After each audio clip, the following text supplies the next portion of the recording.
The summer of 1977 in New York City was a cauldron of simmering tensions that overflowed with the terror unleashed by the Son of Sam attacks. The economic woes of the 1970s cast a long shadow, creating a palpable sense of unease that permeated the sweltering streets.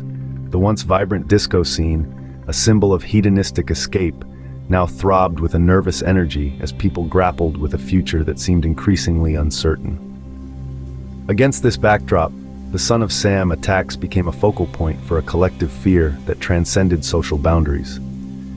It wasn't just a single incident or a random act of violence. This was a series of brutal assaults, meticulously planned and executed, that stretched over a year. From July 1976 to July 1977, David Berkowitz terrorized New York with a string of 8 shootings.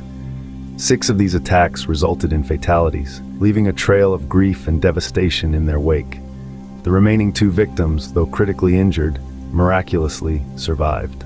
The arbitrary nature of the attacks was particularly chilling. They weren't confined to a specific neighborhood or demographic. Young couples, seemingly chosen at random, were ambushed in the darkness of parks and on deserted streets. Women especially bore the brunt of this fear. The vulnerability they felt while walking alone at night became a constant source of anxiety. The media, hungry for ratings, sensationalized the attacks, painting a picture of a deranged, supernatural killer. This portrayal, while gripping, overshadowed the very real victims and the profound impact these crimes had on the city's psyche. The social fabric began to fray. Paranoia became the norm, and a deep distrust of strangers festered in once vibrant communities. The Son of Sam wasn't just an assassin, he was a symbol of a city, and perhaps a nation, on the edge. David Berkowitz's story is a cautionary tale of missed opportunities and a troubled childhood.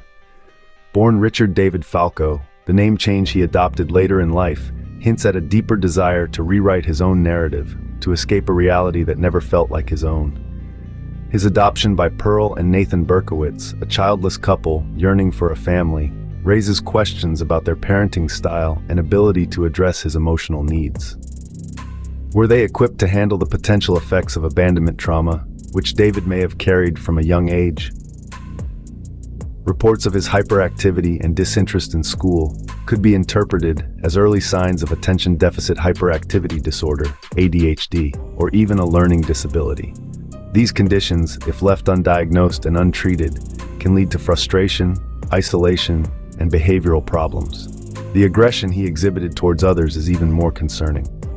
Was it a cry for attention, a manifestation of deeper emotional turmoil, or a chilling precursor to future violence? Imagine a young David struggling to connect with his peers, feeling like an outsider in his own home. This isolation could have fostered a deep-seated anger and resentment, a desire to lash out at a world that seemed to reject him.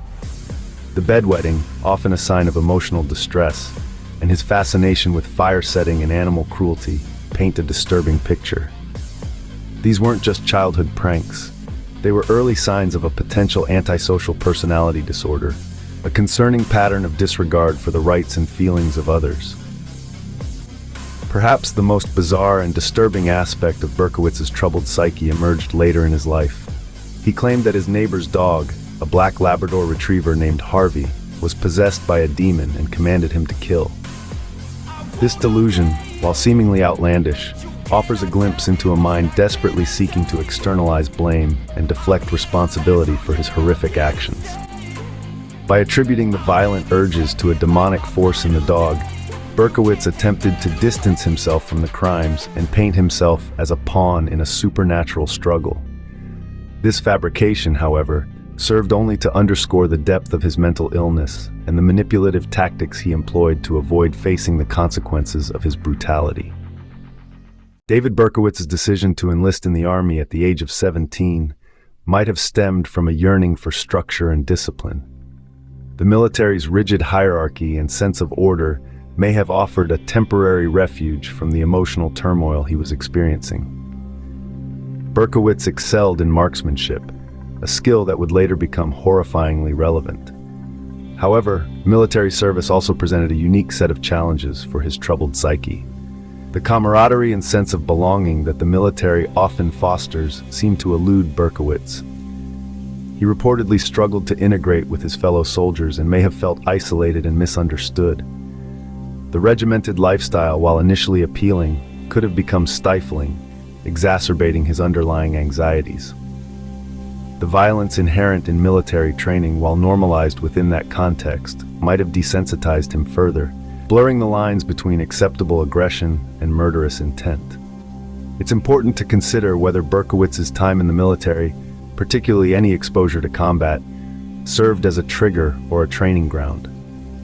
While there's no evidence of him directly engaging in combat during his service in South Korea, the constant threat and the dehumanization of the enemy common in wartime environments could have further eroded his capacity for empathy. The question of dissociative identity disorder remains intriguing in Berkowitz's case. The rigid compartmentalization required in military training, following orders without question, detaching from emotions, might have provided a template for his later claims of a separate identity controlling his violent urges. The military experience, for all its potential benefits, may have inadvertently created a pressure cooker for his mental state. When his service ended in 1974, it could have exacerbated his feelings of isolation and alienation, leaving him adrift and vulnerable to the delusions that would ultimately fuel his monstrous acts. The media coverage of the Son of Sam attacks was a double-edged sword. On the one hand, it kept the public informed about the dangers lurking in the city. On the other hand, the sensationalized headlines and the focus on the killer rather than the victims created a climate of fear and paranoia. The Son of Sam moniker, coined by the media, fueled the public's image of a demonic entity rather than a flesh-and-blood killer. This narrative, while titillating, overshadowed the meticulous police work happening behind the scenes. Detectives, combing through crime scene evidence, were slowly building a profile of the perpetrator. This profile focused on a loner, likely a male, who used a specific caliber weapon. It was a stark contrast to the public's image of a supernatural monster, and it provided a crucial lead in the investigation. David Berkowitz's capture was a moment of relief for a terrorized city. His initial attempts to cling to his elaborate delusion were nothing short of laughable. He claimed accomplices, a desperate attempt to deflect blame and avoid the consequences of his actions. The turning point came when the inconsistencies in his story began to unravel. A key piece of forensic evidence, perhaps a ballistics match from a recovered bullet or a fingerprint lifted from the crime scene, solidified the case against him and exposed the hollowness of his claims. The facade shattered. David Berkowitz awaited a psychological evaluation that would attempt to understand the monster he had become.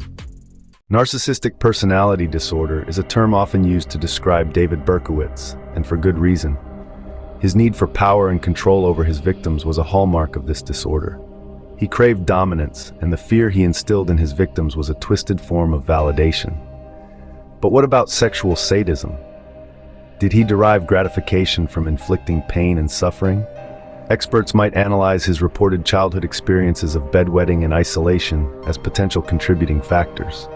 Perhaps a connection exists between his early emotional distress and the development of a sadistic personality. In the realm of serial killers, a distinction is often made between organized and disorganized offenders. Berkowitz's planning, rituals, and mental state suggest he leaned more towards the organized side. His attacks weren't random outbursts, they were meticulously planned acts of control, a horrifying manifestation of his internal struggles. The Son of Sam case reverberated far beyond the streets of New York. It triggered a wave of copycat crimes, a disturbing echo of the original attacks. These copycat crimes served as a chilling reminder of the contagious nature of violence and the copycat effect it can have on certain individuals. The case also sparked a morbid public fascination with serial killers, a phenomenon that continues to this day. True crime documentaries and fictional portrayals of serial killers are a testament to this enduring fascination, albeit a complex and unsettling one. Psychologists might explore the reasons behind this fascination. Is it the morbid curiosity about the darkness that lurks within humanity? Or is it a way for us to confront evil in a safe, controlled environment? The Son of Sam case also tapped into deeper societal anxieties of the era. The fear of urban decay, a growing sense of social unease following the Vietnam War, and the vulnerability of women in a rapidly changing society all swirled beneath the surface. The seemingly random nature of the attacks mirrored the anxieties of a society grappling with instability and uncertainty. So what created the monster known as Son of Sam? It was likely a toxic cocktail of factors: personality disorders, mental state, environmental influences, and perhaps even childhood trauma. There's no single answer, but understanding these factors is crucial. Criminal behavior is a complex tapestry, not a black and white portrait of good versus evil.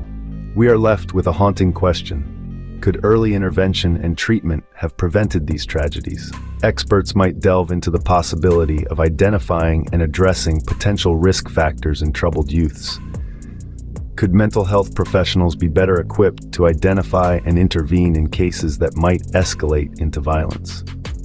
The Son of Sam may be a chilling reminder of the capacity for evil, but his story should also compel us to search for answers, not just monsters. By delving into the darkness, we might find ways to prevent future tragedies and create a society where mental health is a priority and early intervention is the norm.